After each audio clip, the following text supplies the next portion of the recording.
बारिश के भयानक रूप को हमने बाढ़ बनते देखा। समुद्र की विशाल लहरों को हमने सुनामी बनते देखा। परंतु जब उफनती नदियां भयानक बाढ़ और भयंकर सुनामी मिलकर तांडव मचाती हैं, तब जल प्रलय को हमने धरती को डुबोते हुए मात्र सुना है। क्योंकि जल प्रलय अर्थात सृष्टि का अंत और सृष्टि को जल प्रलय में डूबते देखा था मनु ने। ये वो समय था जब भगवान विष्णु ने मत्स्य अवतार लेकर मनु की रक्षा की और नई सृष्टि का सृजन किया।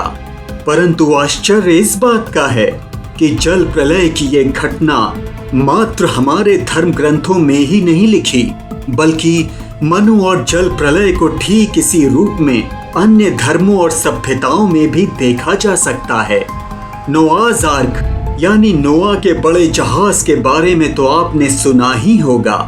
ये नोआ कोई और नहीं बल्कि मनु जैसा ही एक पात्र है जिसके बारे में बाइबल में लिखा गया है। यहाँ तक कि नोआ के जहाज से लेकर उसके इस जल प्रलय से बचने की पूरी घटना ठीक वैसी ही है जैसी हमारे भगवत पुराण, मत्स्य पुराण, महाभारत और साथ ही साथ शतपथ ब्राह्मण में देखने को मिलती है। अगर कुछ अलग है तो वो है भगवान विष्णु का मत्स्य अवतार। बाइबल से लेकर अन्य धर्म ग्रंथों या सभ्यताओं में नोआ या उसके जैसे अन्य किसी पात्र द्वारा एक पानी के जहाज का निर्माण और फिर उसमें सवार होकर सर्वशक्तिमान की अदृश्य कृपा से जल प्रलय से बचना, ये सब लगभग एक समान ही लिखा है। परंतु हमारे धर्म ग्रंथों में ये स्पष्ट लिखा है कि वो बचाने वाला सर्वशक्तिमान कोई और नहीं था बल्कि स्वयं भगवान श्री विष्णु थे, जिन्होंने मत्स्य अवतार लेकर मनु की नैया पार लगाई थी। और ये घटना घटित हुई थी वर्तमान कल्प के 7वें मनवंतर में।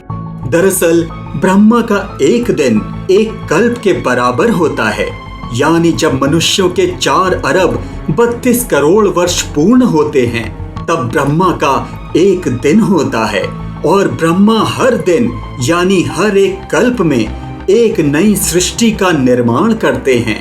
और एक कल्प में होते हैं 14 मनवंतर और हर मनवंतर में एक नया मनु होता है जो उसका तारणहार होता है। भगवत पुराण के अनुसार पहले मनवंतर के मनु का नाम था स्वयंभुवा, जो ब्रह्मा के आध्यात्मिक पुत्र थे। और स्वयंभुवा मनु के समय भगवान श्री विष्णु ने जो अवतार लिया था उसका नाम था यज्ञावतार। जबकि इस समय चल रहा है 7वां मनवंतर, जिसके मनु का नाम है वैवस्वत मनु, जिन्हें श्रद्धा देव और सत्यव्रत मनु भी कहा जाता है।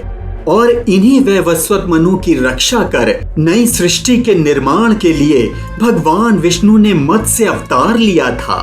दरअसल जब असुर हयग्रीव ने वेदों को निगल लिया तब भगवान विष्णु मत्स्य अवतार के रूप में अवतीर्ण हुए और राजा वैवस्वत मनु के सामने एक छोटी लाचार मछली के रूप में प्रकट हुए। उस समय वैवस्वत मनु सूर्य को अर्घ्य दे रहे थे। उन्होंने तत्काल उस तड़पती हुई मछली को कमंडल में रख दिया और घर के लिए निकल गए। परंतु घर पहुंचते ही वो मछली कमंडल के आकार की हो गई। इसके पश्चात वो उसे जहां भी रखते मछली का आकार उतना ही बड़ा होता चला जाता।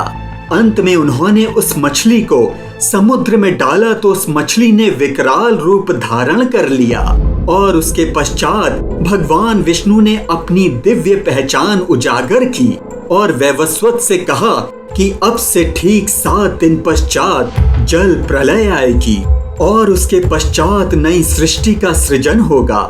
इसलिए सप्त ऋषियों का आह्वान करो, स्त्री पुरुष, जड़ी बूटियों, विभिन्न बीज, पशुओं को एकत्र करो और एक नाव का निर्माण करके उसमें इन सब वस्तुओं को संचित करो।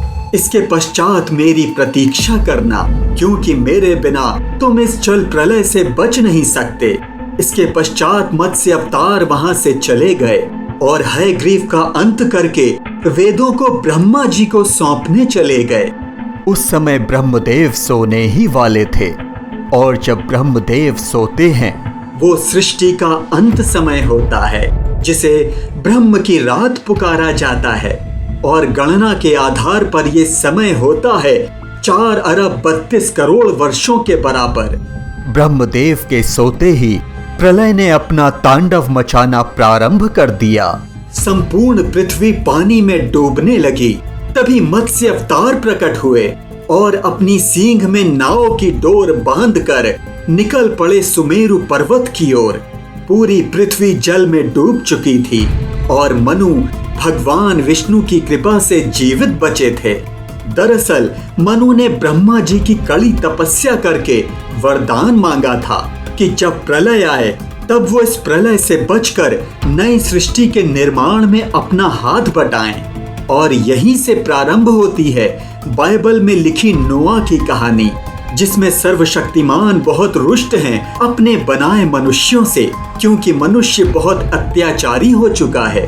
इसलिए अब वो उन मनुष्यों को समाप्त करने के लिए लेते हैं प्रलय का सहारा और नोआ को मार्ग दिखाते हुए कहते हैं कि जल्द ही प्रलय आएगी, इसलिए एक बड़ी और मजबूत नाव का निर्माण करो जिसमें सभी स्त्री पुरुष हों, और वो ही नाव तुमको प्रलय से बचाएगी।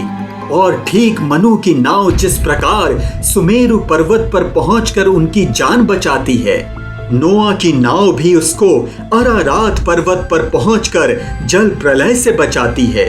ये अरारात पर्वत वर्तमान में तुर्की में स्थित है।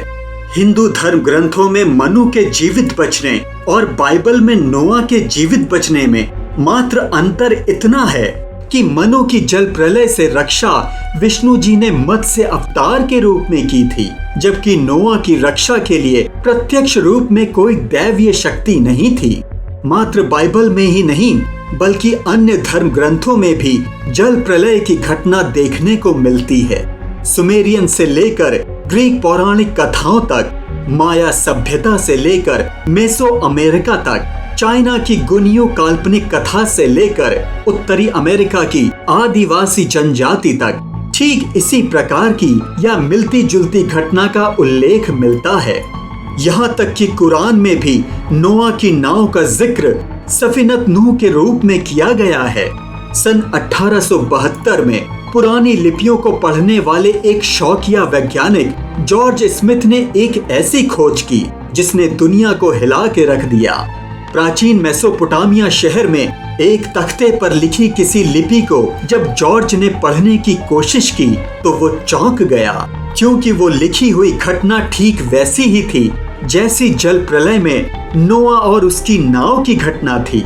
अब ये मात्र संयोग तो हो नहीं सकता कि दुनिया के सबसे प्राचीन हिंदू धर्म ग्रंथों में उल्लेखित मनु और जल प्रलय के जैसी ही घटना अन्य सभ्यताओं और ग्रंथों में भी मिल जाए। आपको क्या लगता है कि ये मात्र संयोग है या फिर कुछ और? कमेंट बॉक्स में लिखकर हमें जरूर बताइएगा। आज की गाथा अच्छी लगी तो वीडियो को लाइक, शेयर और चैनल को सब्सक्राइब जरूर कीजिएगा। ओम नमो भगवते वासुदेवाय।